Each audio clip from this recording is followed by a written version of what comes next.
Hello there, Algebra 2 students. Dr. Shragi here, and this is our first video lecture of the course.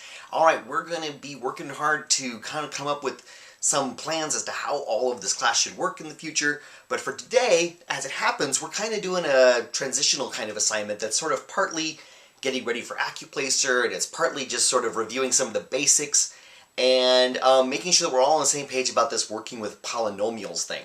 So the good news is today's exercises are not particularly difficult. Now, there's a handout that I made for you, and you can find it on Google Classroom. I'd recommend actually having that in front of you when we're going through this lecture right now, but that's kind of up to you. If you want to actually have a printout of it, or I actually have mine up on my phone right now, although that's probably not ideal because you probably want to be taking some notes. But, well, first off, we need to talk about some vocabulary. This is very timely because the reason why we're learning about this vocabulary stuff is that we want to make sure that we're able to communicate about polynomials in general. We use terms correctly, but that's particularly important when we're doing online learning. We have to make sure that when you send me a message, it isn't full of things like you used the wrong word to describe this term, or you label things wrong. So it's actually worth our time to talk about polynomials and some of the vocabulary that we're going to be using here. And one of the terms, of course, that we use is term. A term, remember, a polynomial is a whole bunch of terms hooked together with plus or minus signs. Each term of the polynomial. So here's a term, and here's a term. And each of them has a power of x in it. So there is a x squared and an x to the first, and you sort of hidden in here, there's an x to the 0th power, although x to the 0th power is not real exciting. But those are each terms. That's a good way to make sure that we're using this word correctly. While we have this little description on here, let's actually be a little clear about some of the other vocabulary words we hear. For example, one word that we could talk about is coefficient. The coefficient of each term. Each term has its own coefficient. Like in this case, for this term here, the coefficient is 4. It's the number that you're multiplying that power of x by. So like it's x to the first power multiplied by 4. Most of the time those coefficients are in a class like this are going to be numbers, although in like a physics class or in a business class, you know, they might be something like ax to the 4th power or something like that. But that won't come up all that much, though, in like an Algebra 2 type thing.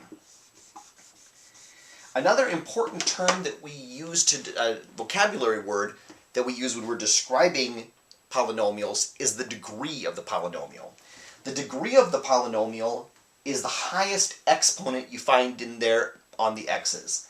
Or whatever the variable is on your polynomial. So like in this case, there's an x squared, an x to the first, and an x to the 0th. So clearly the x squared term has the highest exponent. So we would say that the degree of this polynomial is 2. Now, there's going to be a kind of rush to say, oh, I bet it's always the exponent on that leftmost term. And if your polynomial is nicely ordered like that, it will be. But keep in mind, there's really nothing wrong with a polynomial that looks like this. I mean, it seems uncomfortable, right? I'm sorry, my phone is beeping. It seems uncomfortable because we have the smaller exponents first, but in this case, the degree would be 10, because it is the highest exponent that we have in these terms. I like to connect this idea of degree and coefficient because we will have another important term that we'll see from time to time, and that is leading coefficient. If your polynomial is written nicely and the exponents are written in descending order, the way you kind of expect them to be, the leading coefficient will be that first coefficient on that first term. It wouldn't have to be, though. I mean, there's really nothing necessarily wrong with this written this way, let's say, in which case the leading coefficient over here is actually 10, because that's the coefficient of the term that has the highest degree.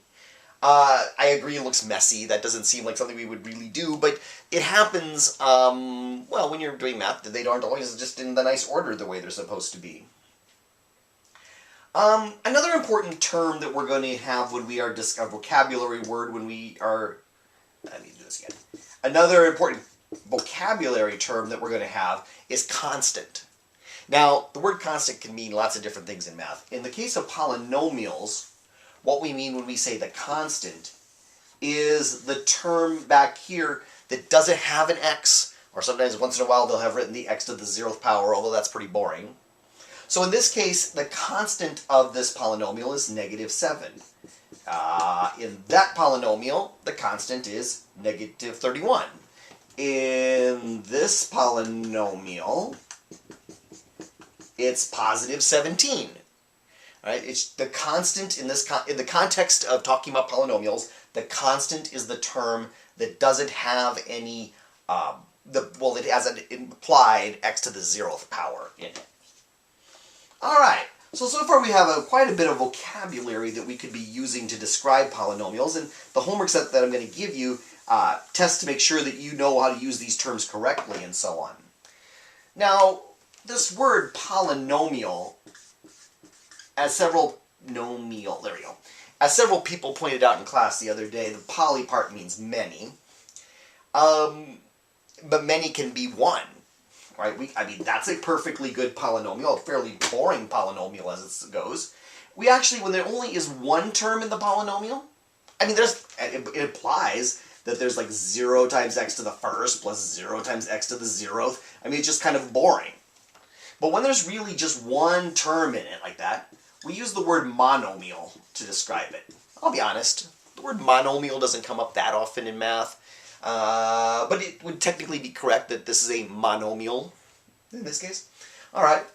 In the same sort of way, if we had x cubed plus 2x squared, where there's two terms in our polynomial, again, it's implied that there's a 0x to the first power plus 0x to the 0th power, but those terms are boring. This is really the only term that's doing us anything. And because there's two terms, we have this phrase binomial to describe them. Binomial you do see quite a bit in math books. Often in stats applications and so on, there's like a binomial theorem and things like that, where you're working with terms that look like that. Well, if you know that there's a monomial, and you know that there's a binomial, I bet you're guessing that there's going to be a trinomial. And trinomials, again, I don't think I've ever heard that word used anywhere other than when we're talking about terms you could use for polynomials. But if we had x to the, let's just say 7th plus 5x to the 6th power plus 3, well, that would be a trinomial. None of these terms are wildly complicated. I'm sorry, no, well, they're not wildly complicated. They're also not wildly common. We're not going to see tons of examples of these after today, but they're good vocabulary words to describe what we're seeing when we're communicating about functions and polynomials. Got a couple more terms that will be useful for us. All right. Based on the degree of the polynomial, we can have some ways of describing it. If our polynomial, here I'm going to write degree. If the degree of the polynomial is 1, so for example, we're talking something like 3x plus 7. 3x plus 7 is a polynomial. It has a degree of 1 because the highest power we ever see in there is x to the first power. We have a nice vocabulary word that we use to describe polynomials that have a degree of 1. We describe them as being linear. And that's not some magic. It's just if we made a graph of this thing, if we made it f of x equals this, it would be a line. In fact, you know all about those kinds of lines, right? Here'd be the slope, here'd be the y-intercept, all that kind of good stuff. So polynomials with degree 1 are described as being linear. Polynomials of degree 2, like maybe 3x squared minus 4x plus 17. Well, once you see it actually written out, it's pretty clear that this is some kind of quadratic, and in fact that is the word we'll use to describe them. This is a quadratic polynomial. If we actually made this into a little function here and tried to graph it, it would be a parabola. All right. Not such a huge surprise. This can be carried even farther. We could talk about polynomials that have degree 3, like maybe x cubed minus x squared minus x minus 1. That would be an example of a cubic polynomial because its highest power is 3. If you made a plot of this, well, that doesn't really spring to your mind, but it'd be one of those ones that kind of do something like this, or maybe like this, or whatever. So that's another set of vocabulary words that we will be using when we are describing polynomials. And like I said, the homework set that you do for today has lots of examples of this sort of thing. All right, the rest of what happens on this particular homework set is kind of just looking for common mistakes when working with polynomials. For example, it's surprising how often when we did things like AccuPlacer practice questions that students had trouble doing things like adding some polynomials. Let's say I have a polynomial that looks like this, and I'm adding it to another polynomial that looks like maybe this. Okay. This is the kind of thing where it's easy to overthink what's happening here. I know students might want to think they're going to FOIL this, or they think it's this term plus this term, and then this term plus this term, or something like that. But it isn't like that at all. You just want to make sure you're only adding terms that have the same power of x. So for example, there's only one term here that is x to the 6th power. There's nothing to add it to. There's only one term here that has an x to the 5th power. There's nothing to add it to. But there are two terms here that have x to the 4th power. We could group those together and make that 10x to the 4th power. We have no x to the 3rd power terms. We have no x squared terms. We do have an x to the 1st power term over here. And we have an x to the 0th power, a constant term here. It's really not that hard. It's just easy to make a mistake doing it. Your Discovery Education site suggests actually writing these out so that you have like columns here. Like there's a column for the x to the 5ths, a column for x to the 4ths, and a column for x thirds, and a column to the x to the 2nd, and a column for x, and a column for the constants. And then, okay, let's see, plus x to the 6th power plus, well, there's no x to the 5ths. There's 8x to the 4ths, there's no x cubes, there's no x squareds, and there's 2 x's, and then there's nothing. And they like this because then you can just add this up in columns. You know, I don't know, is this better? Maybe it depends on how you learned it, I guess. This seems like this is okay. It seems harmless. It's just seems tedious, but maybe that's how you learned it. Great, then go ahead and do it. Just be careful. Just make sure that you do these addition or subtraction of polynomials very carefully, that's all. Alright, and anyway, in the handout I have some more examples of like common mistakes people make when they are adding, or for that matter, subtracting polynomials. How about multiplying polynomials? Again, as I've been watching what's coming in on those AccuPlacer practice things, I'm seeing that sometimes mistakes happen. Let's say I had some kind of expression like this. I'm multiplying that polynomial, which admittedly is just a monomial, times, let's just say, 10x to the 8th plus 2x to the 5th. Alright, ugly. Alright, how would we multiply this together? Well, firstly, I hope you can see right off the bat, it's going to be this term times this term plus this term times this term. And the way you multiply those terms together, I guess if you wanted to, you could write out 3 times 10 times x squared times x to the 8th, and then start simplifying this and see, oh, that's 30x to the 16th, no, 30x to the 10th power. Let me make that more clear for you here. If you're not familiar, or you've forgotten such a thing, remember, you multiply the coefficients and you add the exponents. All right?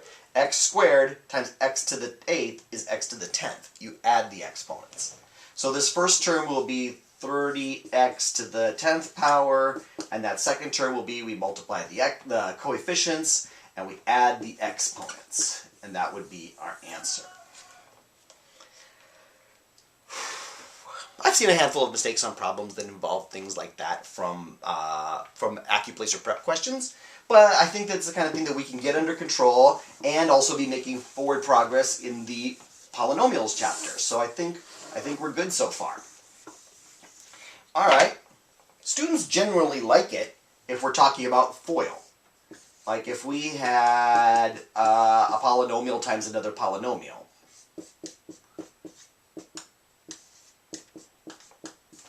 A classic example, you probably did all kinds of things like this when you did FOIL. We multiply the firsts. Remember, we multiply the coefficients and we add the exponents. We set outers. We multiply the coefficients and we add the exponents. We do the inners. We multiply the coefficients and add the exponents. There's an x to the 0th power here. Plus lasts. And we check to make sure if, nope, none of them are repeated. If there was any, like, if there was 2 terms in here that were x to the 12th power, we would want to combine them. And I'm not loving the fact that they're out of order here. We would probably rewrite this and put them in order. But, I mean, actually, FOIL on these guys is kind of fun. You just kind of have to be very careful to keep everything under control. Where things get a little wilder is if there's more than 2 terms in each of those polynomials that you're multiplying. In other words, if we have more than 2 terms, if we are a trinomial or higher in our polynomial. If we have something like x squared plus x plus 1 times, I don't know, let's just say 10x to the 4th plus 5x cubed plus 2x or something like that. All right. Well, it's probably been a while since you've done something like this. Hopefully you remember that what you do is you first take the first term on the left and you multiply it by each of these guys. So you say like x squared is going to be multiplied by each of these things plus, now do the same thing but for that second term. X times the same thing plus, now do that with that third term.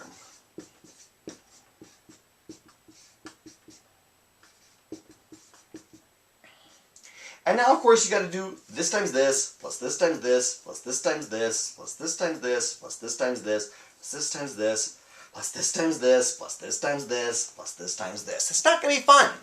You're probably going to end up in this case with 9 terms. But odds are some of them will there'll probably be 2 different places where there's some coefficient times x to the 6th power, let's just say, and you'll combine them. There won't necessarily be 9 terms in the end. But, oh boy. That's no fun. It certainly is error prone. It certainly could get you into a lot of trouble. But we'll figure that out. We'll watch and see what kind of mistakes people make on the homework set, and we'll keep it under control. Hey, speaking of the homework set is posted for you on Google Classroom.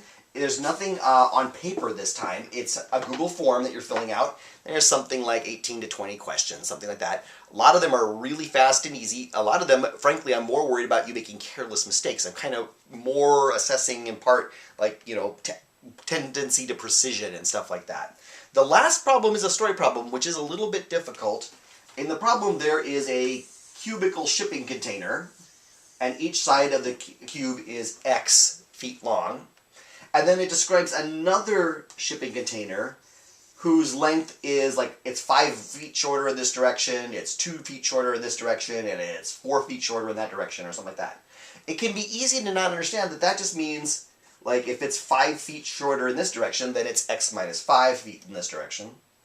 And if it's 2 feet shorter in this direction, it's x minus 2 feet in this direction. And if it's 1 foot longer in this direction, it's x plus 1 or something. Well, then you could, the volume of this shipping container here, if this was a cube, so all these directions are x, this thing's volume is x cubed.